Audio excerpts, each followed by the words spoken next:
My name is Kiana, but I go by Nova.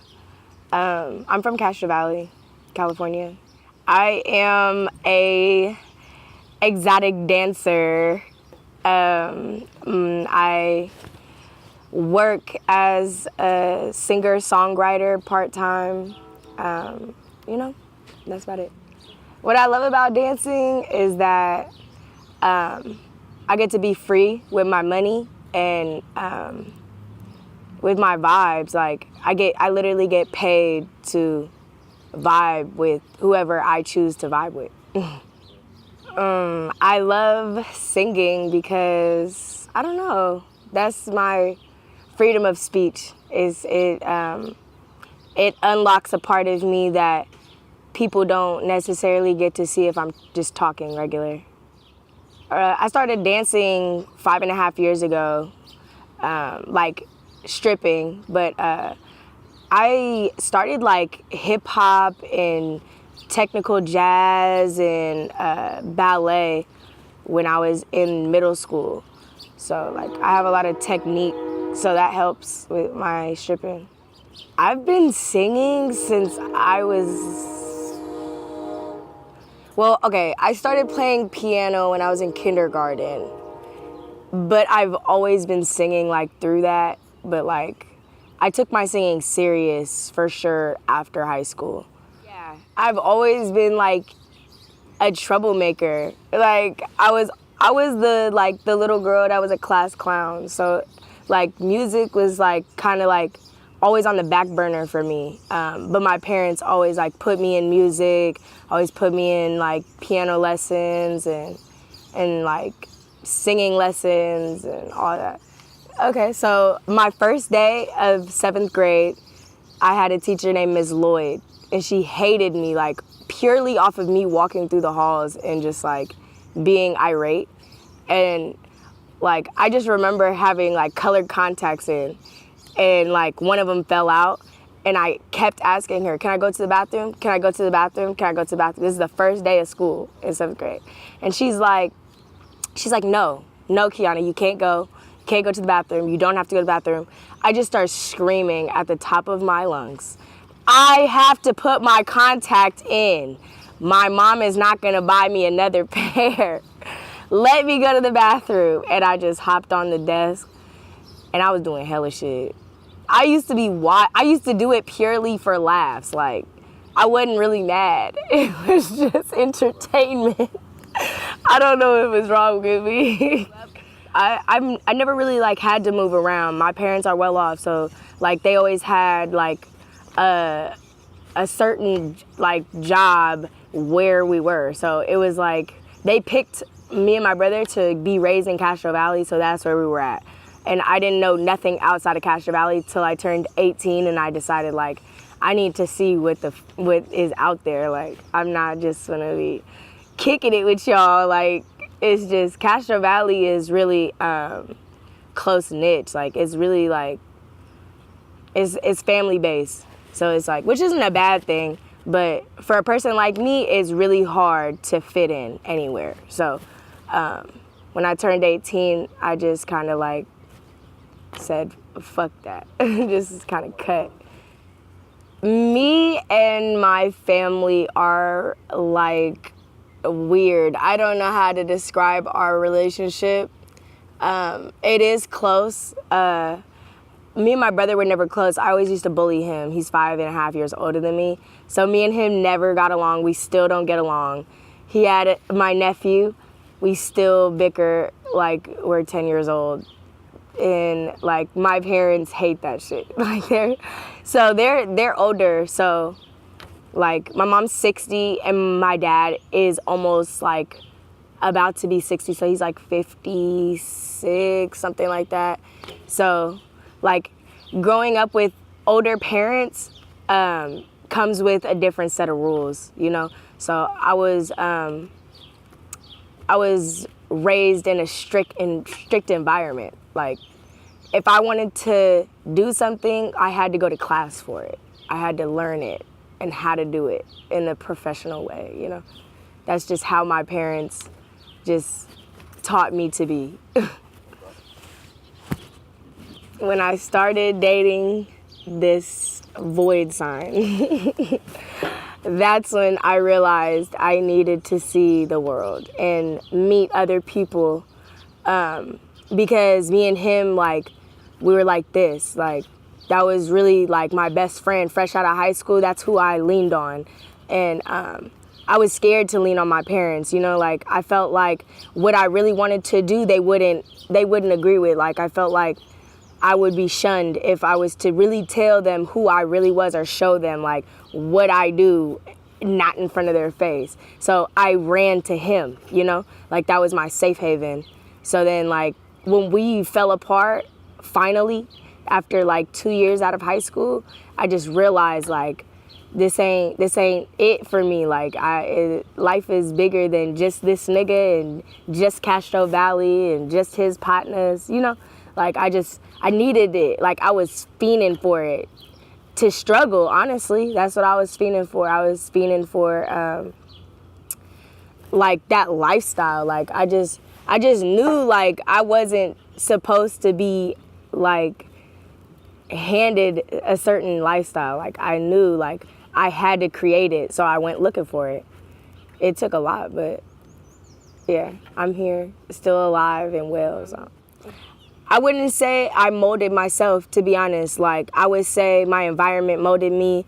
The people involved in my environment for the last 5 years, 6 years, like, I've been through, like, a lot of shit. So that's really what molded me, was my struggle, my environment, and like, the people, like, that pushed me, you know, in the negative ways, not necessarily pushed me to be great, but pushed me to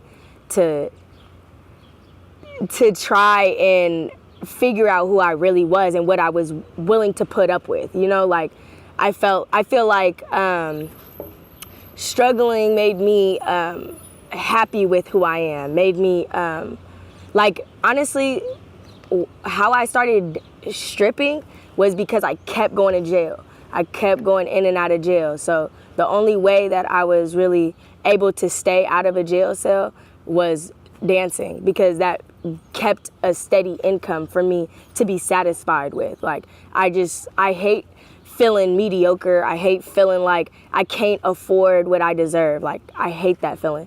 So I just make sure, like, every time I step into a club, I'm the most poppin' bitch, and I'm walking out with the most money I can. Like, oh, I don't want to talk about that. When I first started going to jail, I was going to jail for beating up my boyfriends. For sure, domestic violence. And them niggas was not going to jail. I was going to jail. So that woke up my game for sure, for sure. I didn't even know, like, that was possible. Like, what? Like, I'm fighting back and I'm going to jail? Like, you know, it was crazy to me, but it really like taught me a lesson, to be honest, because I'm not a violent person. Like, that's never, like, my go-to, like, when I deal with issues. But when it came to dudes I chose to be around and be with, that was what I had to do in order for motherfuckers to respect me. Like, it was always me, bitches trying to punk me, my dude trying to tell me to do this, do that. And, like, honestly, like, my parents, the way they were, I attracted that. You know, I attracted people to bully on me. I attracted people to tell me what I should or should not be doing, until I realized, like, I choose this. I'm the one who tells me what's best for me, you know? Right now in my life, I am focusing on being the best stripper in the Bay. I want to make sure I am everywhere. I want to make sure I'm on everybody's phone. I want to make sure every time somebody looks at something, it's Nova. I want to make sure that happens for me, because I know I deserve that. I know I deserve people to recognize me for my talent. And right now I'm just perfecting my craft, you know, when it comes to dancing. I write my own songs, so I work on my writing a lot. I have a lot of songs I'm trying to drop soon. I've already dropped a couple projects. I'm working on my album right now, which is it'll be fast.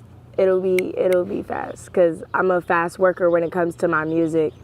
And I don't know, my end result plan is just to be an all-around professional in whatever I'm best at, like, which is dancing, singing, like music, just entertainment. Like, I just want to make sure, like, anytime somebody sees me there, fully entertained. I just dropped a new song, single, Tupac era. What inspired that song? That was actually a song I wrote recently. Normally, I'll write a song, I'll perfect it, I'll see like the feedback and like perform it and do all that before like I just put it out into the world. But Tupac era, I felt like I put that out as like a test, like to see like what I'm capable of. As far as influence-wise, you know, like, I really don't even fuck with Tupac like that. I really fuck with Biggie. So it's like, I feel like, but Tupac is a Gemini, and the things he represents in his music and in his words, I represent the same thing in my own music. And I respect him, like, as a man, so I just feel like I had to make something to make motherfuckers recognize I'm the female Tupac. The people that watch me for whatever reason you want to. I really don't mind. It doesn't affect what I do next or what I am going to do. I feel like people should very much stay tuned because I'm very unpredictable and you might miss something. Well, I'll talk about myself because I feel like people like to give advice to people for their own beneficial reasons. So only thing I can say, like, to people that, or to females that want to become exotic dancers or just in the entertainment business, keep your skin thick because it's a cold world. It's cold. So just, I feel like the way I'm able to be who I am and be happy with who I am is literally not learning how to not give a fuck more than yesterday. Like yesterday I cared, today I'm not gonna give a fuck. So it's like I just try to keep on moving forward, you know, regardless of the circumstance or the situation. Just really appreciate what I have and what I've been blessed with. Yeah, it's hard. It's hard, but make it look good. Make your struggle look good. That's the best option at this point. When you walk into the room, it's all eyes on you. Your attention attacks me like the flu. What about this do you want to do? 'Cause I gotta head out real soon. Baby, I ain't into go. I ain't into looking like a fool, baby.